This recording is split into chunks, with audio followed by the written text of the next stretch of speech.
Giovedì 30 novembre, buongiorno Sicilia, da Michele Cucuzza e da Angelo Gagliano. Tra poco parleremo dell'imminente fine del mercato tutelato per le bollette di luce e gas. Cosa cambia per noi? Pagheremo di più, di meno, mamma mia. Poi ancora l'articolo 3 della Costituzione, quello che dice che siamo tutti uguali davanti alla legge. Ma sarà così? Ne parlerà un film appena realizzato. E poi ci occuperemo anche delle canzoni trasgressive e pericolose per i testi, soprattutto in quest'epoca di femminicidio. Ma intanto c'è un'ultima ora da Caltanissetta, 16 indagati per sfruttamento del lavoro e caporalato. Quella è una zona purtroppo infestata dal caporalato. Ecco, secondo le accuse degli investigatori, gli operai erano trasportati a bordo di furgoni in pessime condizioni di sicurezza nelle campagne dei territori di Caltanissetta e Agrigento, e naturalmente non avevano nessuna tutela dal punto di vista sindacale. Non è finita, passiamo ad altro. Catania sporca, la CGIL sollecita l'amministrazione Trentino a un confronto per restituire decoro alla città e il sindaco replica: gli spazzini ci sono, lavorino e non vadano al bar. Vediamo. O lavorano o lavorano, non si possono permettere di spazzare per un'ora e mezzo e poi passare il loro tempo a prendere il caffè.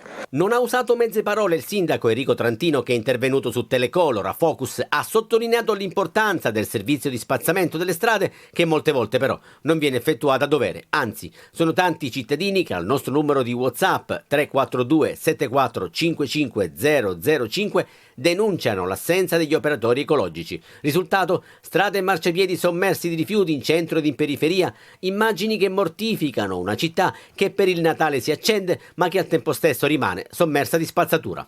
La raccolta rifiuti non funziona e la CGIL mette nero su bianco un dossier. Le ragioni vanno ricercate nell'insufficienza di ore di lavoro dedicate alla raccolta della spazzatura, per la mancanza di operatori adibiti allo spazzamento e alla guida degli autocompattatori, e anche nella mancanza di sorveglianza da parte del comune rispetto all'applicazione corretta delle regole e nell'incapacità di molti cittadini a differenziare correttamente i rifiuti. Si chiede un confronto con l'amministrazione comunale per restituire dignità e decoro, anche se il sindaco Trantino non demorde ed avvisa gli operatori ecologici. Non certamente davanti a me, perché davanti a me, quando prendo qualcuno diciamo un po' più indolente, con gentilezza, con dolcezza glielo dico, e poi sempre devo dire che loro stessi chiedono scusa. Il resto lo dovranno fare i catanesi, sono loro che dovranno preservare la città e ricordarsi di rispettarla sempre e non solo davanti all'amata Sant'Agata. Con gentilezza, sindaco Trantino. C'è un'altra notizia: bilancio consolidato all'Assemblea regionale siciliana, via libera quindi anche alle nuove assunzioni per il governatore Schifani e l'assessore all'economia Falcone. Prosegue così l'attività di riordino dei conti. Vediamo i particolari.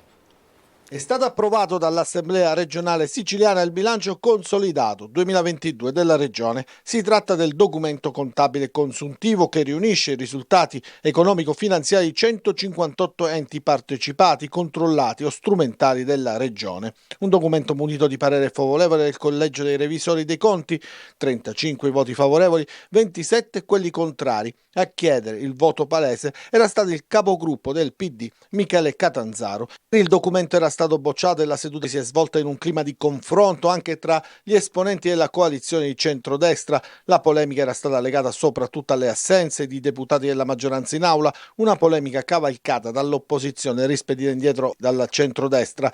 Abbiamo lavorato e continueremo a lavorare per avere una situazione di bilancio regolare e ben definita, per dare ai siciliani certezze sulla tenuta della regione e sulle risorse da utilizzare nei servizi e nelle attività amministrative, ha detto il presidente della regione Renato Schifani, commentando l'approvazione all'Arse del bilancio consolidato.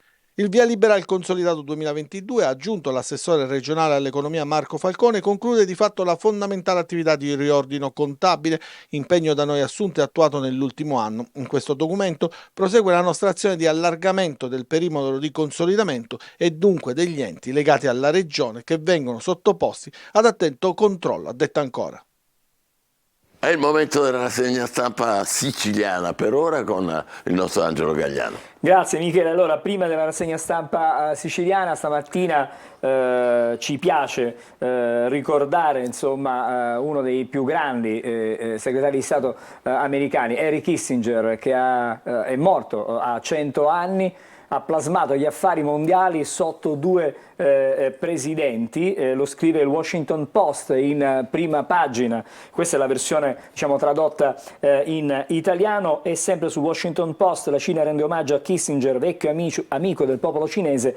E poi il Washington Post evidenzia la sorprendente vita sentimentale di Henry Kissinger, un playboy dell'ala ovest. Questo per il Washington Post. Andiamo sul New York Times, vedete la prima pagina. Henry Kissinger, che ha plasmato la storia della guerra fredda negli Stati Uniti, è morto a 100 anni. Questa, diciamo, la notizia che viene riportata dai quotidiani statunitensi. Lui, oltre ad essere stato segretario di Stato ai tempi di Nixon, e quindi, diciamo, dentro il Watergate, è stato protagonista di un drammatico incontro con Aldo Moro nel 1974 a Washington. Moro era lì, naturalmente parlavano di compromesso storico, l'apertura, diciamo, l'idea dell'apertura del leader democristiano al PC di Berlinguer, e racconta la moglie Eleonora che ebbero un colloquio e Kissinger gli disse: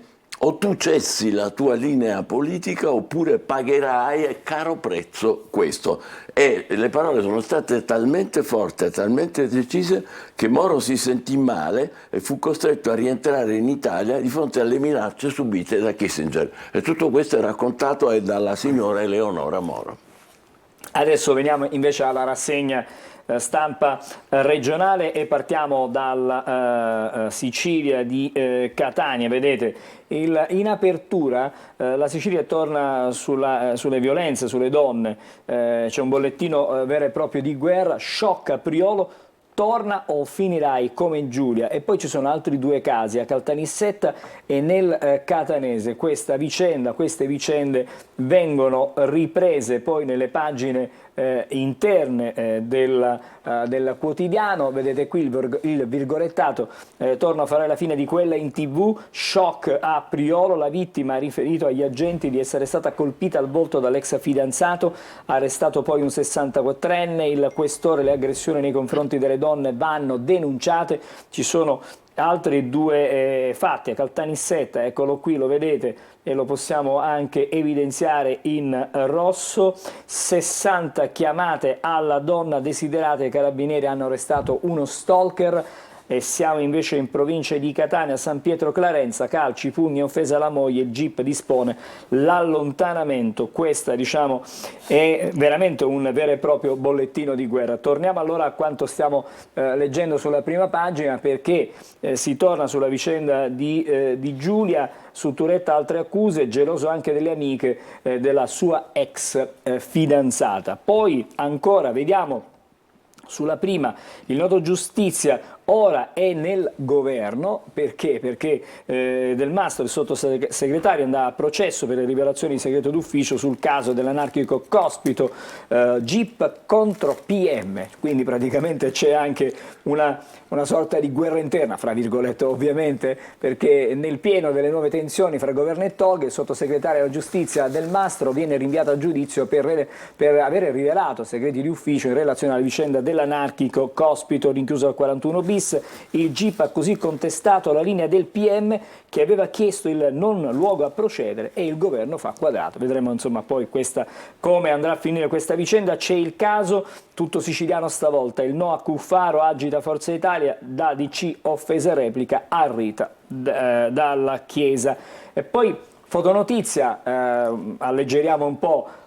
Che simpatici alleggeriamo un po'. Sanremo in salsa sicula. Questo perché? Perché Teresa Mannino con Lorella Cuccarini e Giorgia saranno le co-conduttrici con Fiorello che parteciperà poi anche sul palco dell'Ariston assieme ad Amadeus, quindi si prospetta un festival all'insegna, insomma, della sicilianità, diciamo così. Bellissimo. Si parla di bollette anche sulla Sicilia stamattina, Michele. Bollette, la Lega insiste per prorogare il mercato tutelato, si tratta con l'Unione Europea, ne parleremo fra poco, no? Alle 8.45 non allontanatevi da qua perché sapremo tutto. Ecco, un tema diciamo piuttosto caldo questo. E poi le indagini su Via D'Amelio, la ricerca dell'agenda rossa e le bobine su mafia e appalti. Insomma, c'è tanta roba stamattina sulla prima pagina della Sicilia, cerchiamo di approfondire qualche notizia. Abbiamo visto le vicende che riguardano la violenza sulle donne e poi le indagini parallele sulla strage Borsellino per la verità giudiziaria.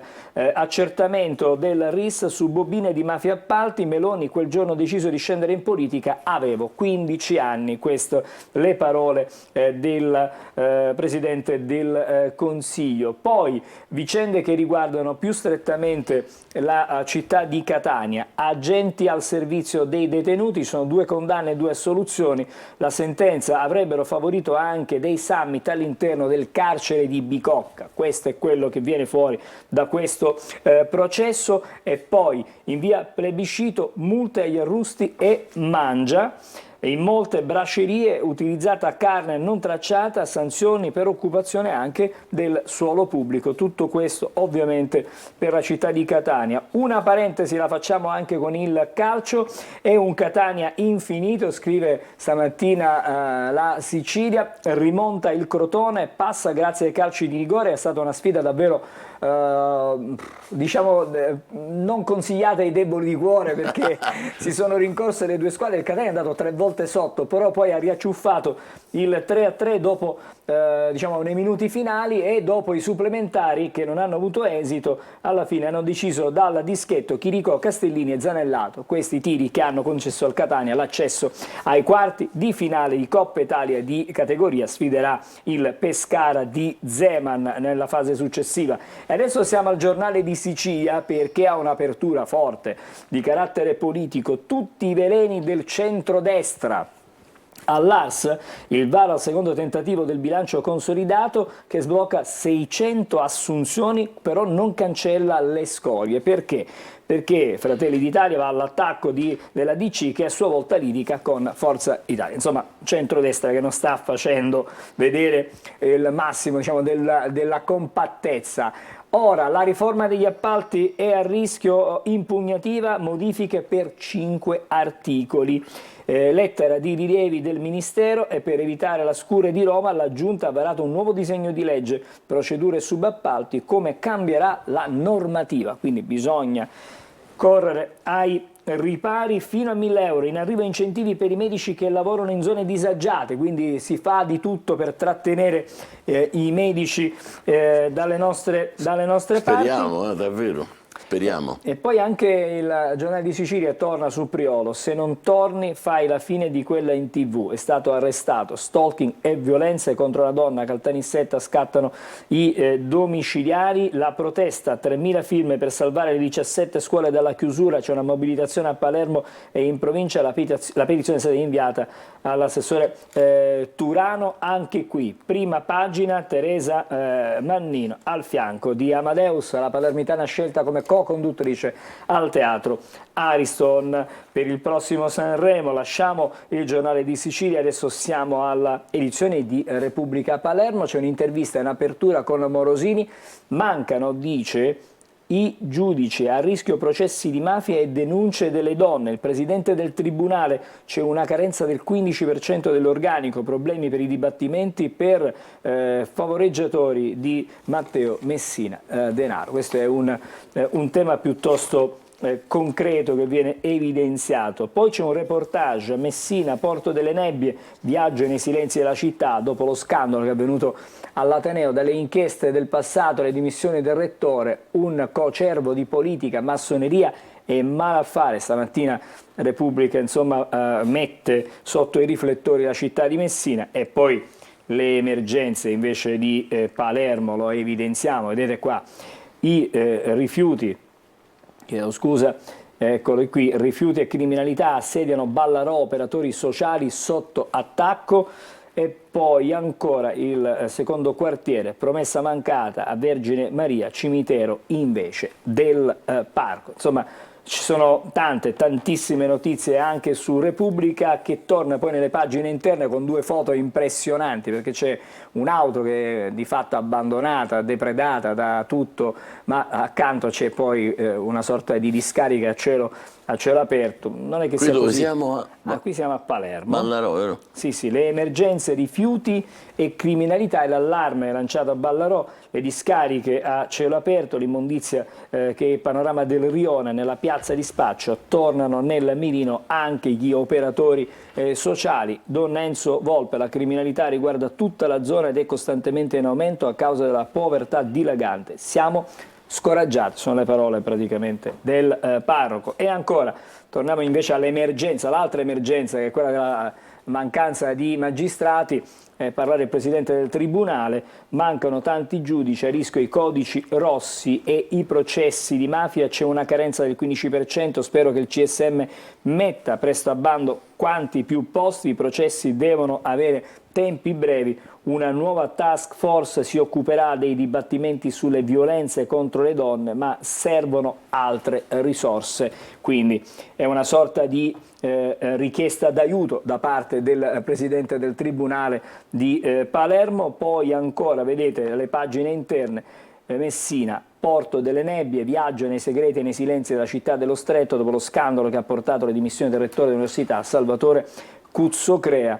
Questo è un approfondimento che chiaramente noi invitiamo a leggere con attenzione. E torniamo a parlare delle accuse di sessismo ad un professore di medicina a Palermo, all'Ateneo di Palermo. Sessismo e molestie, il Policlinico indaga, il professore sotto accusa rischia adesso la sospensione. Questa è la situazione allo stato delle cose. E poi c'è la prima pagina anche della Gazzetta del Sud da andare a vedere, eccola qui, Messina, l'isola non finirà a Natale, dal 16 gennaio diventeranno a pagamento i parcheggi di interscambio, l'amministrazione annuncia che la pedonalizzazione di Viale San Martino proseguirà anche dopo l'Epifania. Sono vicende strettamente legate alla città di Messina ed è una caratteristica, lo abbiamo sempre detto, della Gazzetta di aprire con fatti che sono strettamente legati proprio alla città. Attenzione, perché questa è un'altra notizia che ritroviamo sulla Gazzetta,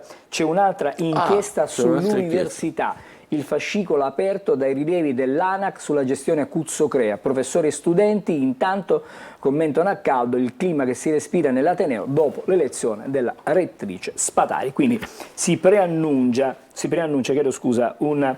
un'altra inchiesta, c'è già un altro fascicolo. E ti ricordi, Michele, della maturità bis? La vicenda pare che non sia finita, perché indagata la prof che inviò i messaggi, la vicenda degli esami ripetuti al liceo Galileo di Spadafora, c'è anche uno strascico penale per la maturità bis che 11 ragazzi hanno sostenuto al liceo Galilei tra il 9 e l'11 novembre. La docente gli ha diffuso sulla chat di WhatsApp 5 raccomandazioni sugli argomenti da preparare per l'orale di luglio scorso, poi annullato. È indagata per rivelazione di segreto d'ufficio. Questa è la notizia di questa mattina. Ci fermiamo qui. D'accordo, facciamo una breve pausa, poi gli altri quotidiani. State con noi, buongiorno Sicilia.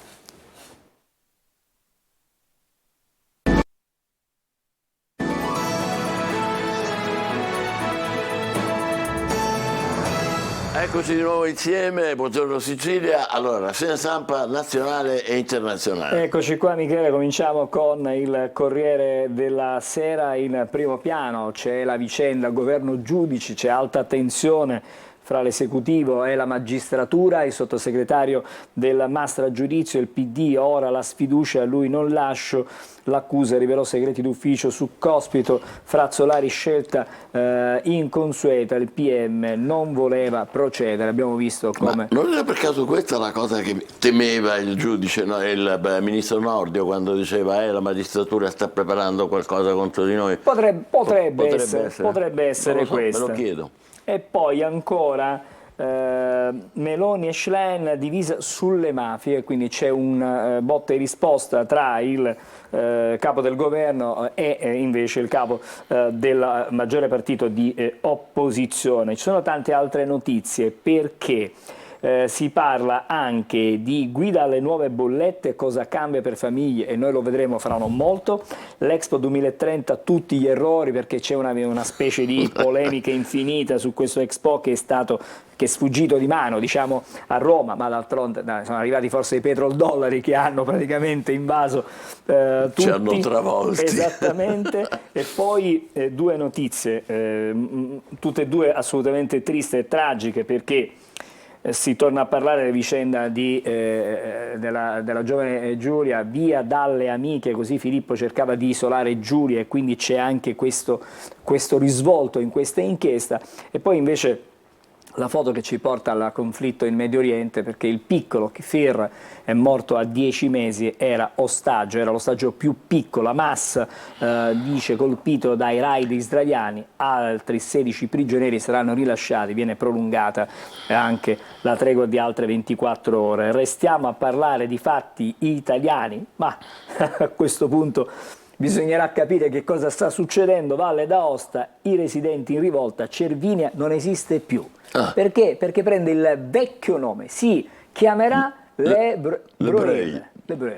Cervinia, località turistica conosciuta in tutto il mondo, cambia nome e quindi non si chiamerà più Cervinia. Ma chi l'ha deciso? È perché era conosciuta così prima del fascismo, che decise poi la nuova denominazione, lo ha deciso la regione Valle d'Aosta. E quindi, insomma, perdiamo Cervinia. Da questo punto, nel senso, vuol dire che non lo potremmo più chiamare Cervinia. Vedete, anche su Repubblica c'è la vicenda del bimbo di 10 mesi. Hamas annuncia che Kfir, il più piccolo ostaggio, è morto sotto le bombe, tregua in bilico nella guerra dei bambini. E poi riforma Meloni, colpo di grazia al sistema parlamentare. Molto severo Zagrebelsky, Sì, ex presidente della Corte Costituzionale. Bisognerebbe leggere, insomma, capire anche quali sono le sue motivazioni e il suo punto di vista. Poi c'è un'intervista con Giuliano Amato sull'Achille Lauro. Arafat ingannò Craxi, si torna a fatti del passato. Il dato che emerge oggi è davvero diciamo forte, non che non si sapessero questi numeri, però si parla di femminicidi, violenza a una donna su 3. C'è un sondaggio shock, il 31% in Italia ha subito atti violenti, ma l'80% delle vittime non fa denuncia e lo confida solo a persone vicine. La famiglia di Giulia raccoglie le prove dello stalking, spuntano nuovi audio di Turetta: devi stare con me, non con le tue amiche. Nemmeno con le sue amiche. Assolutamente, quindi c'è un atto di possessione quasi, e una ossessione da questo punto di vista. I genitori di Filippo non vanno a trovarlo in carcere, non siamo pronti, quindi hanno chiesto anche il sostegno psicologico per affrontare questo momento. Anche qui spettacoli, Fiorella a Sanremo con Cuccarini, Giorgia e Mannino. E poi c'è un richiamo di sport, Jacobs negli USA, ritrovo me stesso, è il tempo di Tokyo. Queste sono le sue, diciamo, la promessa e le sue speranze di tornare quello che ha vinto praticamente la medaglia d'oro, che però si è un po' smarrito, adesso non riesce più ad avere quei risultati, ha avuto un brutto infortunio. Siamo alla Stampa di Torino, si parla di modello Albania, sono le parole del ministro Piantedosi, si può replicare. C'è un'intervista proprio con il titolare del ministro degli interni, migranti mai minori nei CPR, poliziotti addestrati per i femminicidi. La Corte europea dei diritti dell'uomo condanna Roma per il trattamento inumani dopo gli sbarchi del 2017, ma stiamo parlando di cose che appartengono al passato. Per tornare all'attualità del mastro a giudizio, Meloni non lo scarica. E poi i commenti di Marcello Sorgi stavolta, la Premier, le toghe e la lezione di Berlusconi. Approfondimento anche questo da leggere, fotonotizia, vedete questa foto del piccolo Kfir, i video della barbarie di Hamas che vengono mostrati, davvero qualcosa di agghiacciante. E si torna a parlare anche della guerra in Ucraina, se la fatica del conflitto allontana l'Unione Europea da Kiev. E poi ancora, prima di lasciare la prima pagina della Stampa, anche qui Cervinia cambia nome e c'è la rivolta dei residenti, evidentemente non apprezzano questa scelta. Adesso siamo al Messaggero, intercettazioni, c'è la stretta, scatti per merito agli statali, sarà vietato ascoltare le conversazioni tra indagato e legale, limite anche al Trojan, direttiva di Zangrillo, nella pubblica amministrazione bonus e aumenti solo in base alla produttività, quindi una sorta di meritocrazia, diciamo così. Poi anche qui, vedi, si parla della vicenda dell'Expo, la strategia da rivalutare sull'Italia centrale, la lezione di Riyadh in qualche modo ci deve fare capire che cosa abbiamo sbagliato, cosa non funziona. Esattamente. E poi, prima pagina ancora, il calvario di Giulia. Devi stare con me, non con le amiche, i messaggi di Filippo prima dell'omicidio e i genitori rinviano la visita in carcere. A Latina, grave la madre, uccide il patrigno con un vaso, voleva i soldi per la droga. Altra fotonotizia con il bimbo Kfir morto con mamma e fratellino in un attacco, così dice Hamas, israeliano. 60 sarebbero le vittime, evidenzia Hamas, tra i rapiti dopo queste incursioni di Israele. E poi caso Cospito del mastro a processo, Fratelli d'Italia inconsueto, PD e Movimento 5 Stelle si dimetta. E la notizia è sempre quella, il mercato tutelato, si tratta la mini deroga, si spera di poter portare avanti la scadenza. Il Fatto Quotidiano, vediamo un po' cosa scrive stamattina. L'ultima di Lollo, il ministro Lollobrigida, attenzione, rischi di pioggia per i bambini. Il ministro è interrogato dai 5 Stelle, Senato prese in giro, ora parli Salvini e Lollobrigida insiste, sì, chiesi di fermare il treno ma non fu un favore, è previsto dalle Ferrovie dello Stato e a Caivano c'era allerta meteo. Poteva piovere. Poteva piovere, quindi questa è la sua spiegazione e questo scrive il Fatto. Siamo sul Libero, antifascismo da barzelletta, scrive Libero stamattina, la sinistra cancella Cervinia, decisione della regione Val d'Aosta, rimossa la denominazione risalente al ventennio, si chiamerà Le Braille, dovrebbe essere la protesta dei residenti, Fratelli d'Italia, danni al turismo e caos all'anagrafe, perché adesso ovviamente ci sarà, che cosa, riscriveranno tutti i certificati di nascita e di residenza, vedremo che cosa succede. Ammazzato l'ostaggio di 10 mesi ma Israele non ci crede. E ancora, il governo del PD torturava i migranti, vedi, torna la notizia del 2017, però nel punto di vista di Libero. L'Unità, sono due fatti in primo piano. L'Europa condanna l'Italia, maltratta i ragazzini migranti. Ecco l'opposto, esattamente l'opposto. E poi Sdang, questo è il titolo del mastro, finisce a processo, quindi questa è la scelta fatta dall'Unità. Abbiamo ancora un paio di titoli da poter vedere. Sì, hai Toghe, tempo.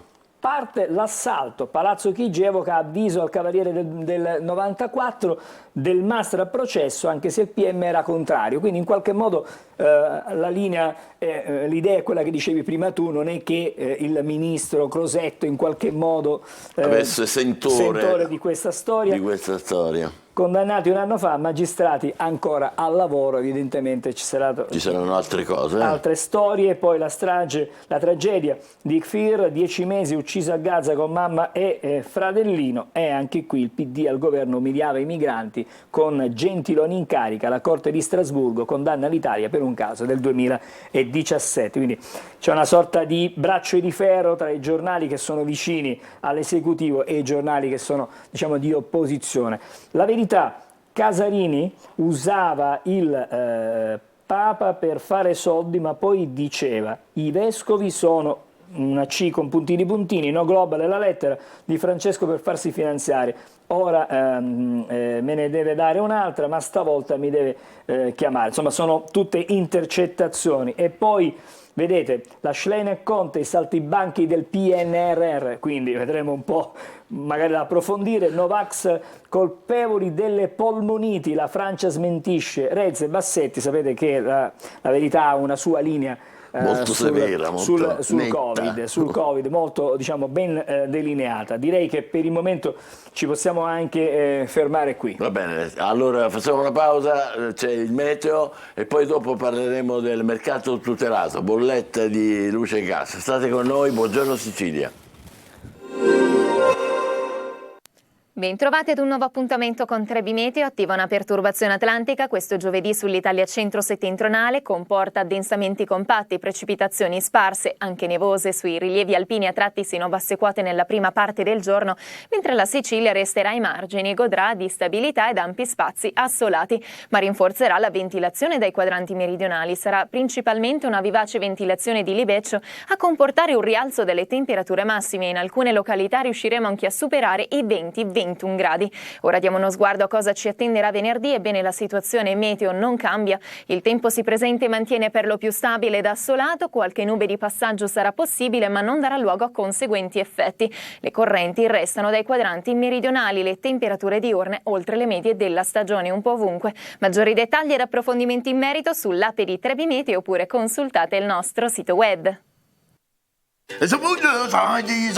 Abbiamo tagliato le verdure e le abbiamo messe qua.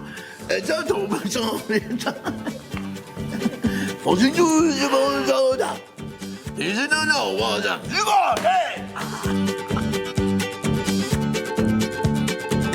assaggiare un goccettino, ma che bontà, ma che bontà, ma che cosa qua? Ma che tutti i giorni su Antenna Sicilia. Questa roba qua.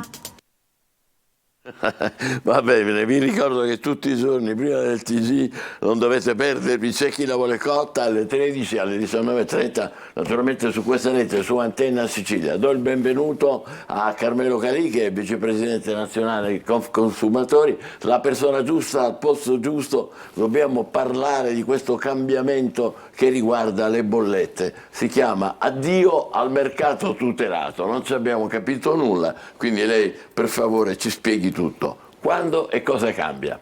Allora, innanzitutto facciamo la distinzione fra mercato tutelato e mercato libero. Mercato tutelato è quello, diciamo, attualmente in vigore per i consumatori, che viene determinato in virtù delle tariffe che determina l'ARERA, che è l'autorità di regolazione per l'energia elettrica. Il mercato libero è quello invece in cui il prezzo viene determinato in base a quella che è il contratto, quindi all'accordo fra il consumatore e l'azienda.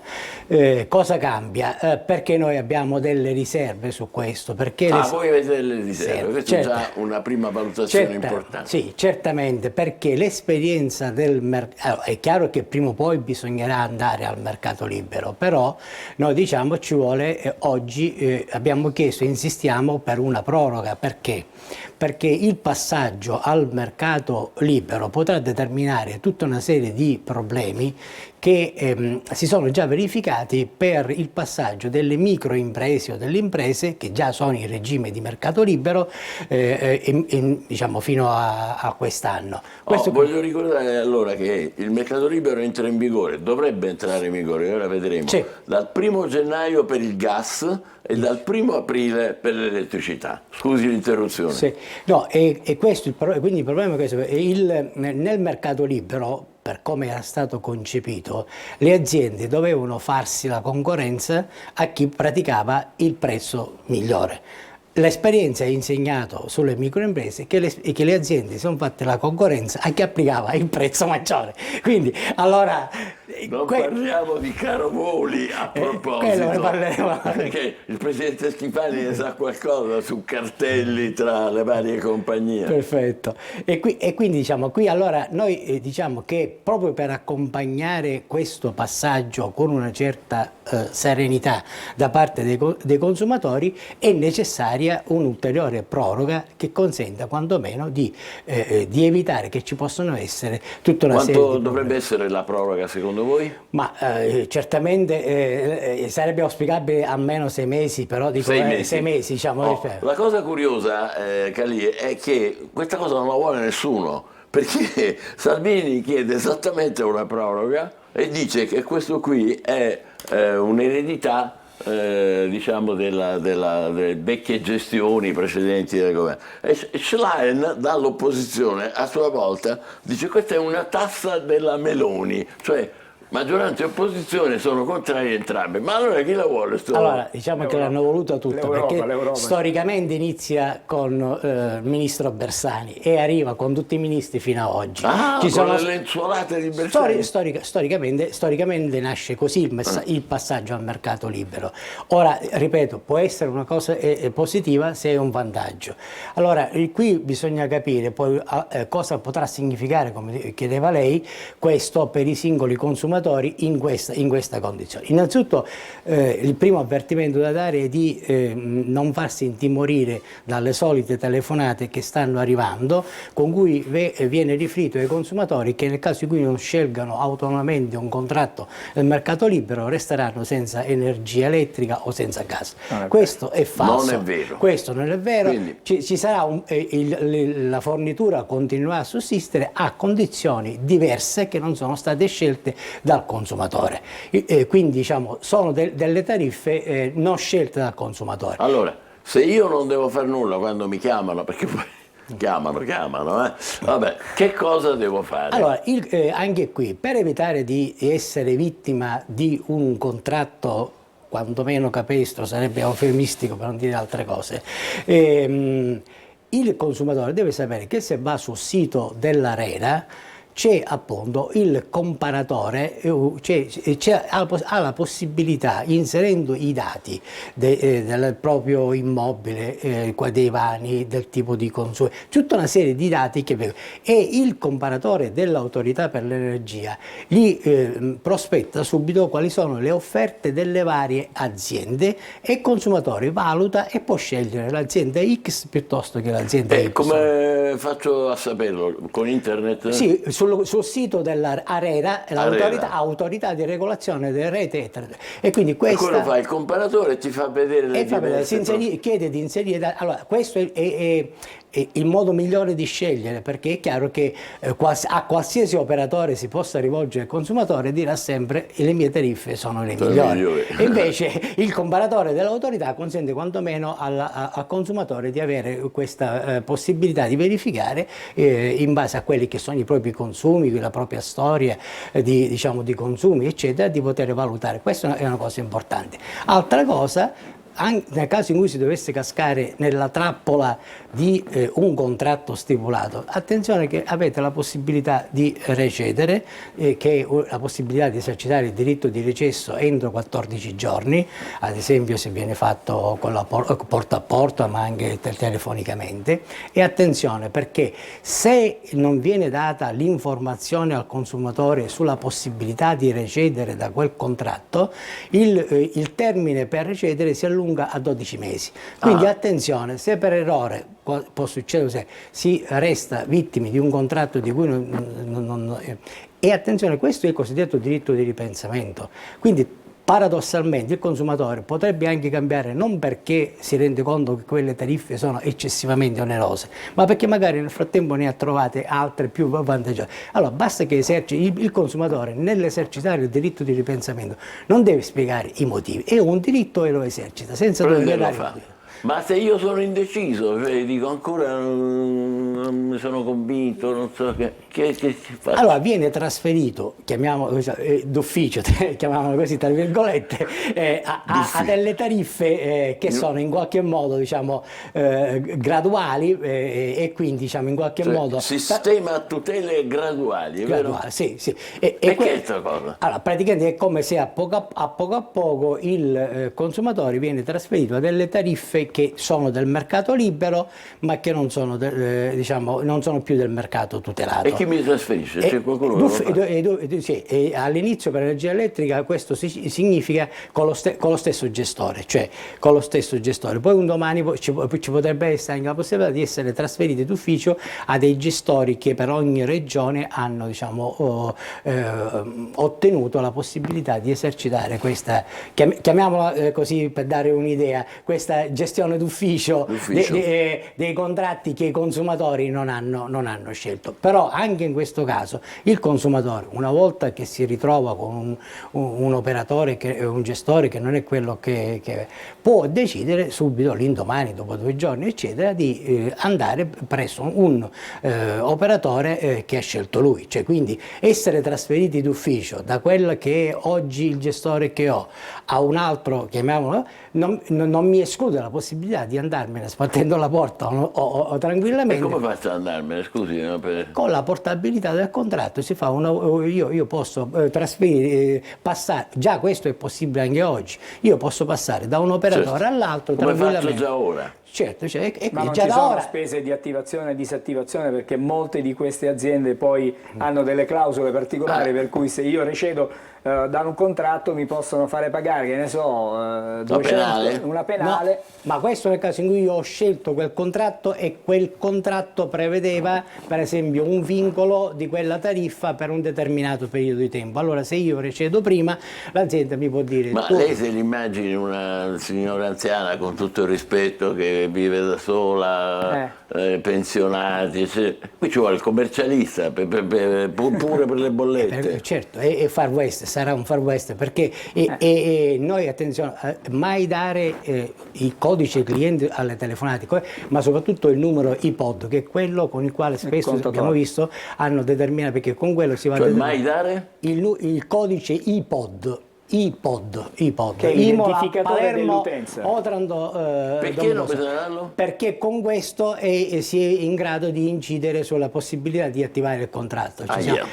Però quindi attenzione di non dare a telefonate, non dare nessuna questione. Poi naturalmente ci può essere sui contratti, bisogna anche capire, a prescindere da queste modalità di contratto a termine che erano state, bisogna sempre fare attenzione a leggere le bollette, perché molte volte le somme che vengono richieste sono del tutto illegittime, nel senso che non tengono conto di quanto pattuito nel contratto, non tengono conto dei consumi effettivi. Per esempio, controllare sempre nella bolletta se il consumo che viene determinato è scritto, se è stimato o reale, perché se è stimato poi si rischia di avere una brutta sorpresa dopo un certo periodo di tempo. Ma se è io reale, non sono un esperto, a chi devo farla vedere poi tutta sta roba? Noi come associazione dei consumatori diamo questo servizio presso le nostre sedi e ci sono degli esperti che sono in grado doveva essere, come diceva il collega, un'operazione, diciamo, di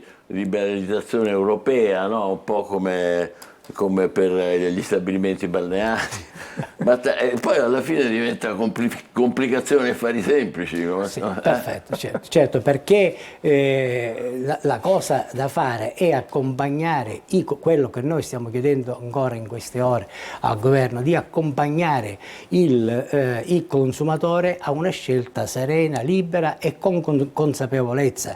Oggi come oggi, questi tempi, attenzione, lo stesso piano del governo Draghi non è che prevedeva, diceva di un passaggio precedente, di un passaggio all'IVA entro il 2024, quindi non è che imponeva queste scadenze, quindi diciamo, i termini per andare a gestire con serenità questo passaggio, che comunque bisogna fare, devono essere necessari. È inutile che il governo annunci, il ministro dell'ambiente ha annunciato un tavolo tecnico per accompagnare questo passaggio, ma quando il gas il 10 gennaio passerà al mercato libero, che tavolo tecnico di accompagnamento si può andare a fare? Ma lo stesso per l'energia, in 3 mesi, in 4 mesi non si può fare. Il 1° gennaio è domani.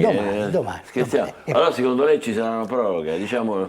Allora, come dice Salvini. Siccome appunto in questo momento io sono convinto, per quello che il mio giudizio, che sia la maggioranza che l'opposizione sono in stato confusionale su questa faccenda, quindi io mi auguro che escono da questo stato confusionale, che si possa ragionevolmente arrivare a quella che è una proroga condivisa. Ora si dice che il problema è dell'Europa, e non è il problema, può anche essere dell'Europa, ma il problema è se un governo decide di fare questi passaggi. Se ci siamo, quindi poi alla fine, perché una cosa è dire è la colpa dell'Europa, una cosa è dire io voglio chiedere questo all'Europa e chiedo di fare questo passaggio. Se si arriva, però attenzione, non basta una proroga pura e semplice, bisogna mettere contemporaneamente in campo degli strumenti affinché il consumatore sia accompagnato, informazione, assistenza eccetera, perché altrimenti è una proroga inutile, cioè si allunga inutilmente. Moltiplicate i telefoni voi di consumatori, sì, perché mi sa che saremo in parecchi a rivolgerci a voi. Grazie mille. Grazie naturalmente a Carmelo Callì, ci fermiamo provvisoriamente e poi toccheremo altri argomenti. State con noi, buongiorno Sicilia.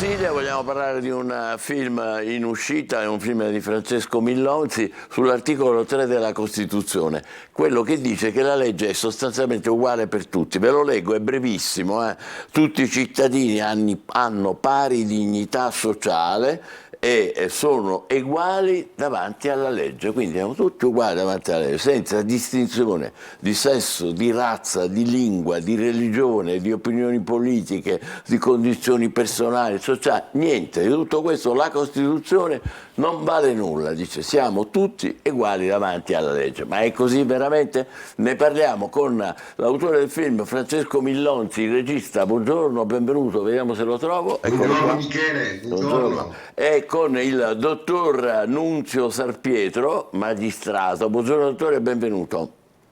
Buongiorno. Bene, allora noi guardiamo un attimo un trailer, come si dice, una piccola presentazione di questo film. Il film si chiama Articolo 3, Costituzione, la legge è uguale per tutti, punto interrogativo. Vediamo.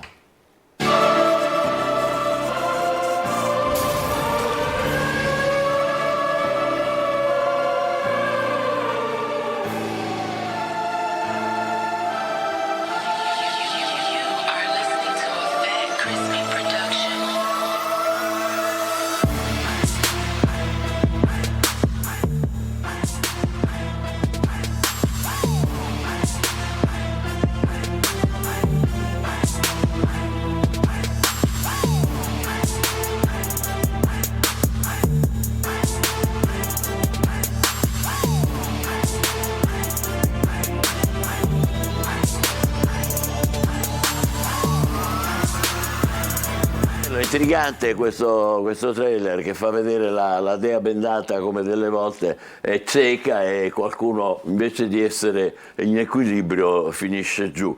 Che film è Sarpietro? È un film che cerca di fare chiarezza su un problema enorme che nasce dalla constatazione che vi sono delle larghe fasce di cittadini, soprattutto le fasce più deboli, che hanno un accesso alla giustizia limitato o comunque non adeguato. E quindi non c'è il rispetto di questo principio sancito dall'articolo 3 della Costituzione, che obbliga lo Stato ad eliminare tutti gli ostacoli che si interpongono affinché il sistema giustizia sia adeguatamente adattato a tutti. Quali sono secondo lei, dal suo osservatorio, che poi racconterà naturalmente nel film, le categorie che hanno più problemi da questo punto di vista? Le persone, le categorie, i gruppi? Ma guardi, io sono entrato in magistratura a 25 anni e ne sono uscito a 70, quindi da un anno. Dopo 45 anni mi ritrovo oggi a discutere di problemi che avevamo già 45 anni fa. Perché il sistema non funziona per una serie di problemi che sono facilmente risolvibili, ma che non sono mai stati risolti, perché a parer mio non c'è mai stata una reale volontà politica a risolvere questi problemi.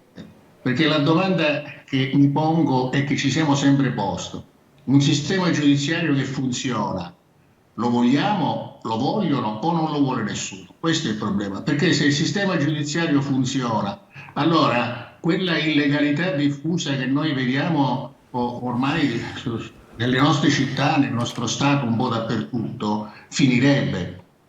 E questo è il punto. Allora, dottor Sapieto, che cosa bisognerebbe fare? Ma ci sono poche intanto le piccole cose. Una riforma globale della giustizia che non sia settoriale, cioè deve essere in una visione globale dove si vedono tutti i lati oscuri e tutti i lati meno oscuri, e si faccia una riforma che sia assolutamente proporzionale e chiara.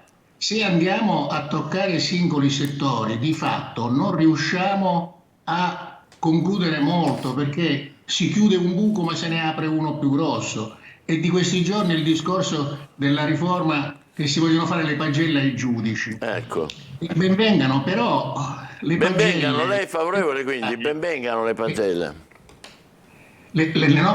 Queste pagelle sono previste, ci sono già, che sono le valutazioni quadriennali, le vogliono un po' approfondire, ma approfondendo di fatto non si fa altro che appesantire il sistema del Consiglio Superiore, che dovrà verificare tante cose, ma alla fine diventerà un atto burocratico che non porta nessuna... Va bene, sentiamo Millozzi, il regista di questo film, dovevamo sentirlo sin dall'inizio e adesso è il suo momento. Parliamo di questo film allora. Che io ho avuto la fortuna di scrivere assieme a una persona fantastica che è il presidente dottor Nunzio Sampietro, che assieme abbiamo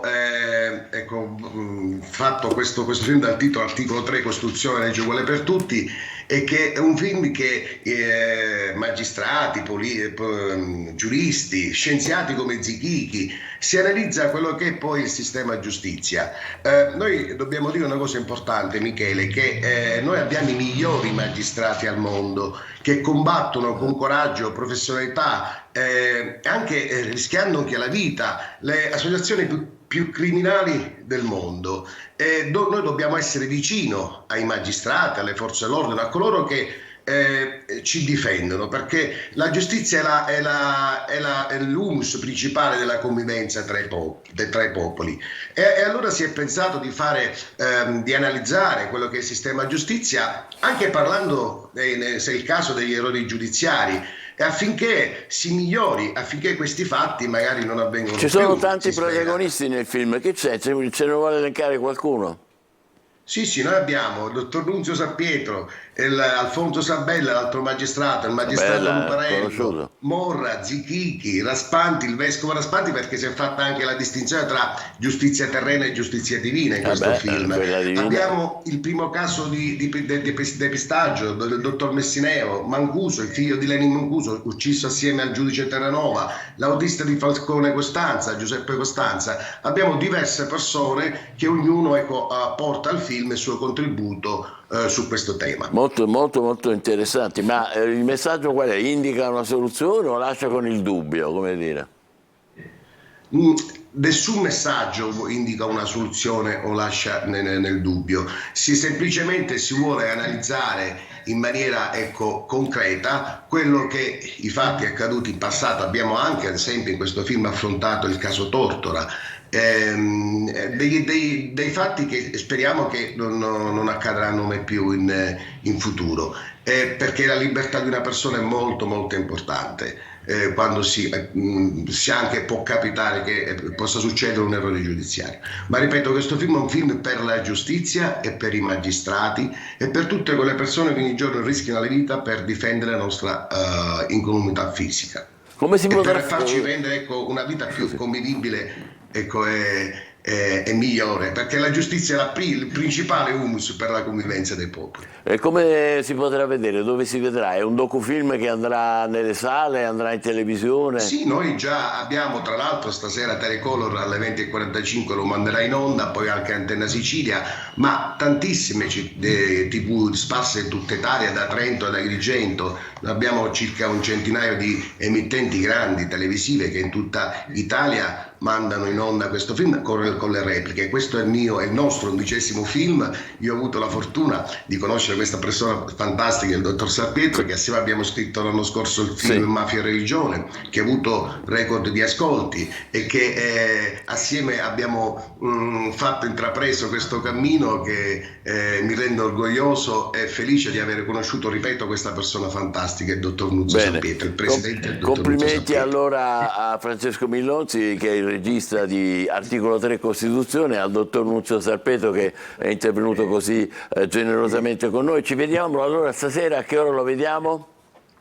Alle 20:45. Questo film è stato scritto da me e dal dottor Sarpietro, come ad esempio anche Mafia e Religione, e che speriamo che abbia buoni ascolti, come finora e con le soddisfazioni ci ha dato. Bene, appuntamento a stasera allora. Grazie, adesso ci fermiamo per qualche minuto e cambiamo argomento. State con noi, buongiorno Sicilia.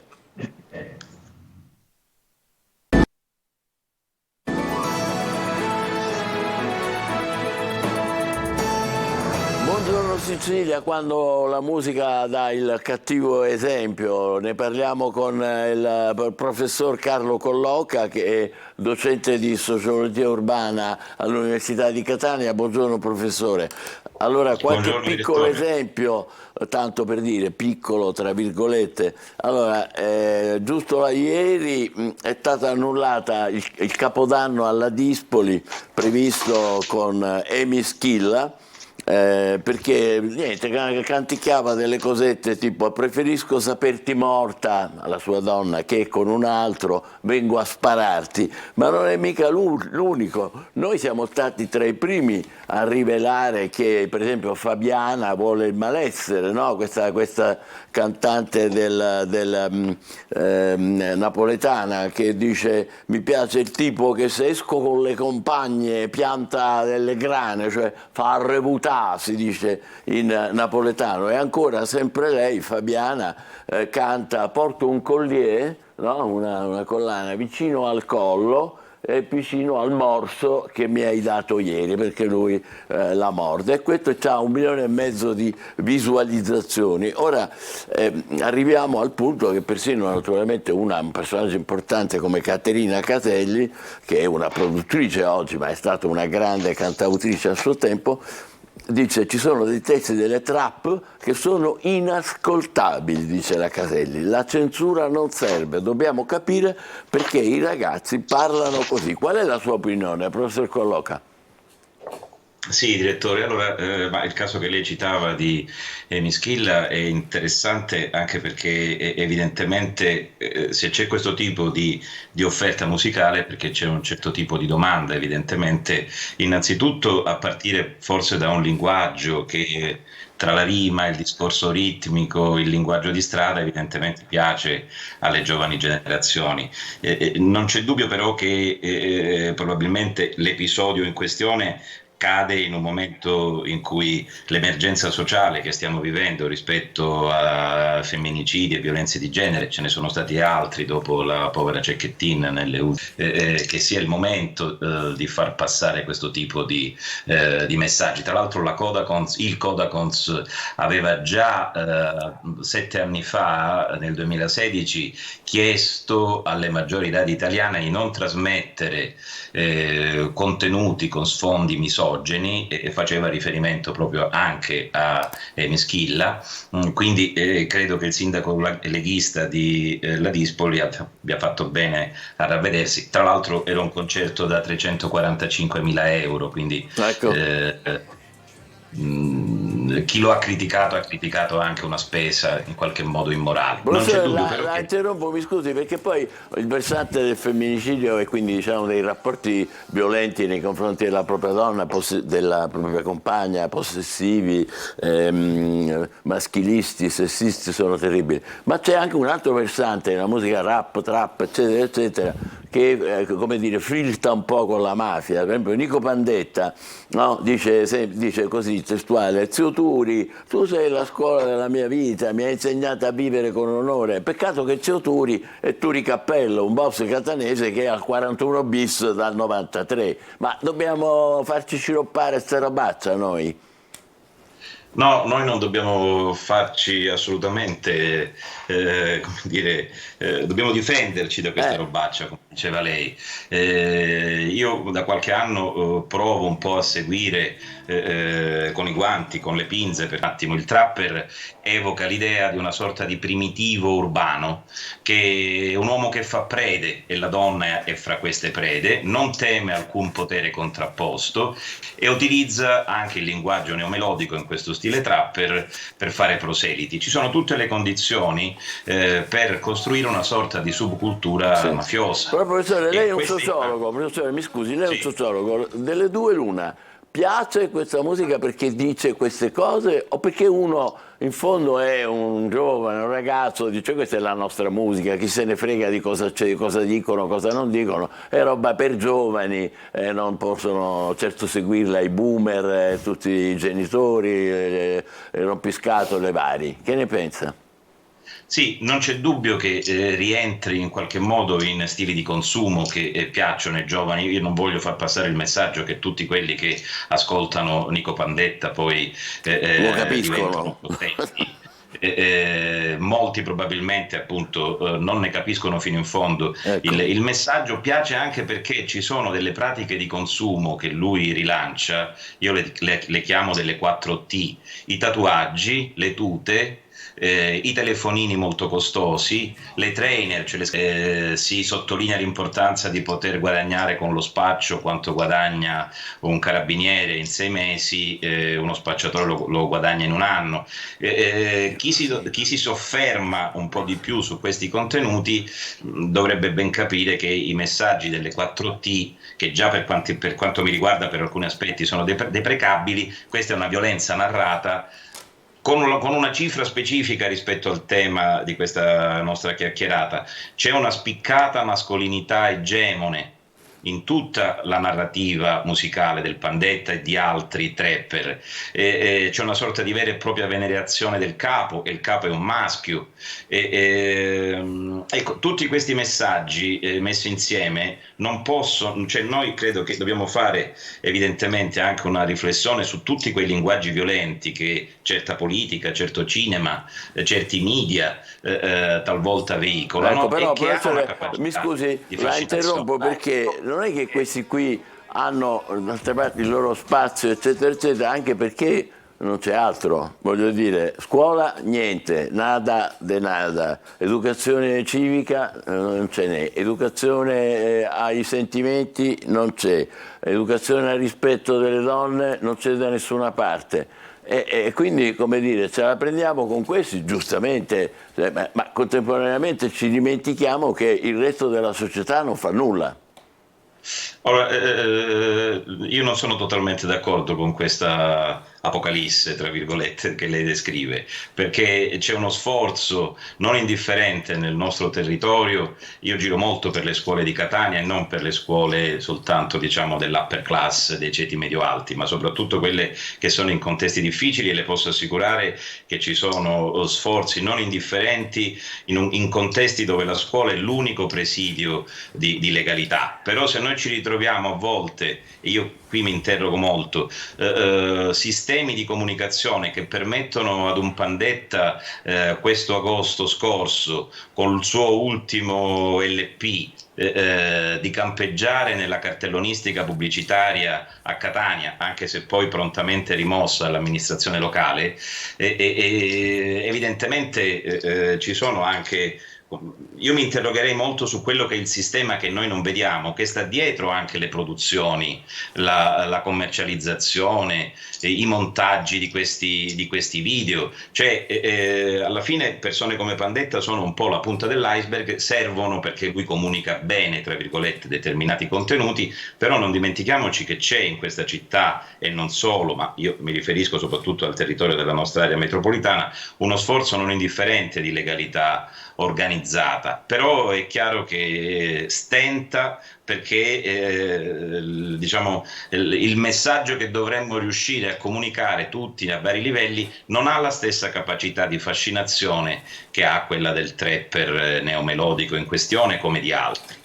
Però ecco, non liquiderei la scuola come un luogo in cui non è chiaro, la sua difesa è anche molto comprensibile. Poi ci dovrà aiutare un giorno a trovare, come dire, i linguaggi giusti per essere, come dire, alternativi a quelli del rap e del trap che fanno così presa. Ci aiuterà, perché noi facciamo comunicazione, quindi magari ci fa una lezione privata, professore, va bene? No, anzi, io ho molto da prendere da un certo tipo di comunicazione come la vostra, che ha un altro tipo di linguaggi. Se mi permette, rispetto a quello che diceva poc'anzi, prego. Lei dice bene, educazione sentimentale, educazione affettiva, però abbiamo anche un governo nazionale che su questi temi, come dire, grida allo scandalo in nome di valori che probabilmente è importante difendere, però a volte con la retorica legata a determinati valori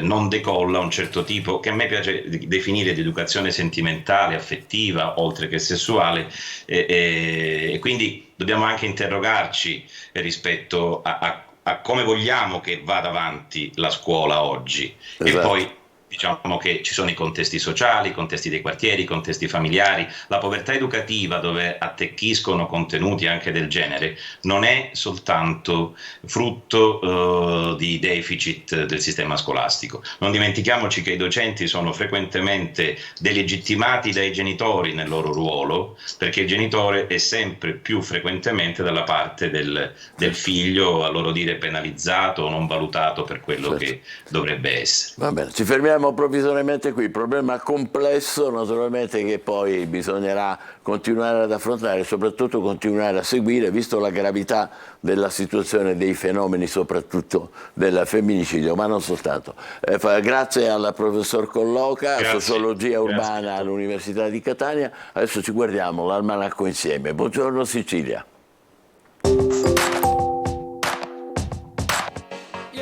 La zucca è un tesoro nutrizionale, ricca di antiossidanti come la vitamina A e il beta-carotene, favorisce la salute della pelle e della vista. Inoltre contiene importanti minerali come il potassio che regola la pressione arteriosa. Aggiungetela alla dieta per godere di tutti questi benefici. Sapete qual è la banconota più piccola del mondo? Con una dimensione di 27,5 x 38 mm, il primato spetta al biglietto da 10 bani, stampato nel 1917 dal Ministero delle Finanze rumeno. Campacavallo, che l'erba cresce. Vi spiego perché si dice così. Si racconta che un contadino aveva un cavallo malandato e malnutrito per la mancanza d'erba. Il cavallo sopraffatto stava per morire e il padrone, a quel punto, lo incoraggiava a resistere perché l'erba stava per crescere nel prato. Insomma, noi lo usiamo come invito ad essere pazienti nei momenti difficili e non mollare.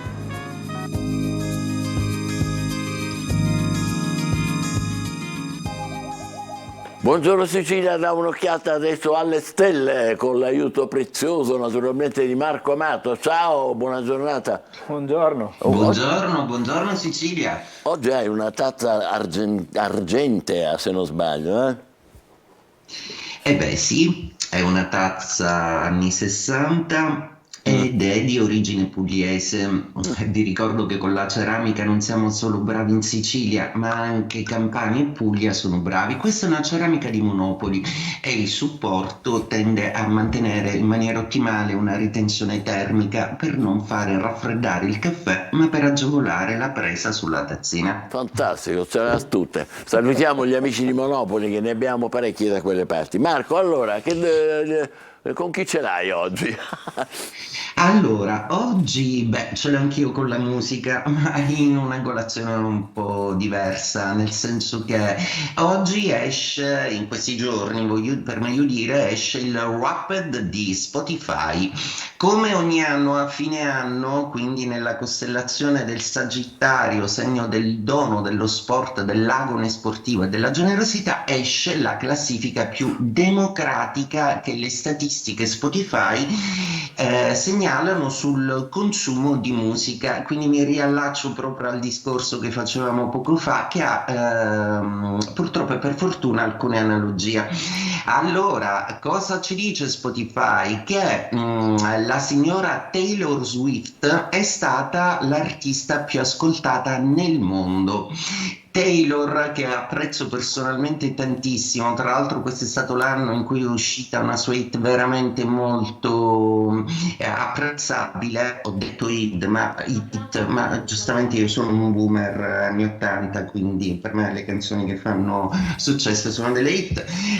Allora, Taylor Swift è una Sagittario, un po' come Wrapped, ma in Italia invece chi capeggia, chi torone è Sfera Ebbasta, che si afferma come il più ascoltato in Italia, proprio perché il genere musicale più ascoltato è proprio quello rap e quello trap.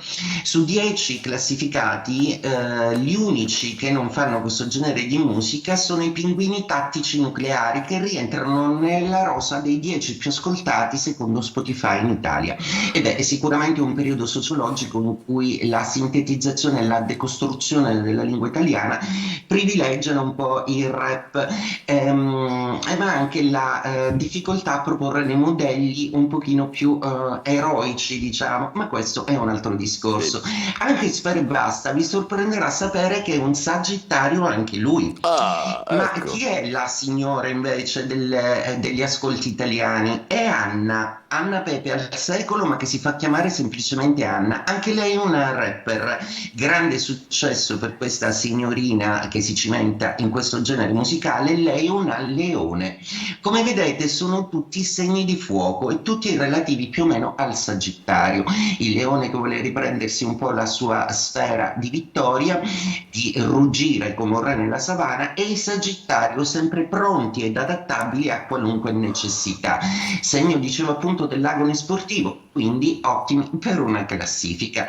Detto questo, oggi vi ricordo che la dolcissima luna in Cancro, potentissima, riempie di sentimento un po' tutto lo zodiaco, quindi viva i segni d'acqua. Cancro, Scorpione e Pesci sono in pole position e godono assolutamente di riferimenti affettivi notevoli, come nel caso del Cancro, che si calma e dosa un po' le sue emozioni, mentre invece lo Scorpione sembra agguerrito verso dei nuovi obiettivi in maniera costruttiva ed efficace, e anche di recupero in taluni casi. Pesci, segno dello spirito di sacrificio, oggi una vostra mossa salvifica, una vostra parola può togliere le castagne dal fuoco a qualcuno. Chiaramente, se va bene i segni d'acqua, oramai la regola l'abbiamo imparata, i fuoco sono più in difficoltà, quindi Ariete, Leone e Sagittario trovano un pochino più difficoltoso l'Ariete l'inserimento nel lavoro, nell'affermare il proprio punto di vista e anche il dialogo in amore, mentre invece il Leone oggi ha proprio un diavolo per capello, quindi attenzione ai leoni che non hanno dei giorni molto sereni. Sagittario molto ben indirizzati, Aria sempre molto fantasiosi, Gemelli ricomunica, Bilancia si innamora, Acquario sempre più creativo. I Terra sono quelli avvantaggiati, in particolare il Toro sentimentalmente, la Vergine affaristicamente, il Capricorno purtroppo ha la Luna in opposizione, quindi anche questo assieme al Leone oggi è un segno da prendere un po' con le pinze. E detto questo, cari signori, vi auguro buona giornata. Buona giornata a te, Marco, grazie mille. Noi proseguiamo con le notizie, vero? Una breve notizia che riguarda il Covid, perché vanno in pensione i tamponi. Il sistema dei tamponi pare che va in pensionamento, cambia il sistema di monitoraggio proprio del Covid, sarà affidato alle segnalazioni dei medici di famiglia, vaglia contro il predecessore Rezza, è tutto sotto controllo, non dobbiamo spaventare la gente. Dunque, andiamo a vedere. Lo sai che il 30 novembre del 1789 il Granduca di Toscana Leopoldo II ha abolito la pena di morte. È stato il primo del mondo al mondo a farlo. Infatti vedete qui dei delitti e delle pene. Quasi un secolo dopo, il 30 novembre 1886, Le Folies Bergère, uno dei cabaret più famosi di Parigi, mette in scena il primo spettacolo. Da questo momento la fama cresce fino a diventare il simbolo della Parigi spensierata. Nel 1921, il 30 novembre, il tribunale francese, quindi restiamo in Francia, condanna alla ghigliottina il serial killer Henri Landru, soprannominato Barba Blu. Fingendosi vedovo, aveva sposato, pensa, 11 donne, salvo poi farle fuori per ottenerne l'eredità. Il 30 novembre del 1954 l'americana Elizabeth Oates passa alla storia, è la prima persona ad essere colpita da un oggetto extraterrestre, nello specifico un meteorite. Non preoccupiamoci, la probabilità è di 1 su 1 miliardo, però lei, poverina, effettivamente è stata ferita. 20 anni dopo, 30 novembre del 74, vengono trovati in Etiopia i resti di un ominide, questo qui, 3 milioni di anni fa, era alto 27 centimetri, eravamo così piccoli. I ricercatori lo chiamano Lucy, in omaggio alla canzone dei Beatles, naturalmente. 30 novembre 1982 esce l'album più venduto della storia della musica. Stiamo vedendo una bellissima foto della clip. Thriller vende 115 milioni di copie. Da qui si inizia a costruire il mito di Michael Jackson quale re indiscusso del pop. E il 30 novembre del 2005 in Francia viene effettuato il primo trapianto facciale nel mondo. La povera malcapitata era rimasta sfigurata dai morsi del cane. L'animale cercava di risvegliarla. La donna aveva assunto una dose eccessiva di sonniferi. Infine, il 30 novembre del 1979 i Pink Floyd pubblicano The Wall. L'album racconta la storia di Pink, una rockstar immaginaria che dopo eventi tragici della sua vita si chiude dietro un muro psicologico. E lui chi era? Era naturalmente Roger Waters, autore di gran parte dell'album, a cominciare dalla celebre Another Brick in the Wall, un altro buco nel muro, un altro mattone, scusate, nel muro. Ed entrerà nelle cronache perché quando fanno il concerto live a Berlino il 21 luglio del 90, dopo la caduta del muro, è chiaro che diventa, insomma, l'apoteosi. Quel muro che per 30 anni aveva diviso le due Germanie, era l'epoca, diciamo, della guerra fredda, dell'Unione Sovietica, eccetera, eccetera. Ascoltiamo proprio quell'esibizione, i Pink Floyd davanti alle macerie del muro, Another Brick in the Wall. Buona giornata a tutti, a domani. A domani.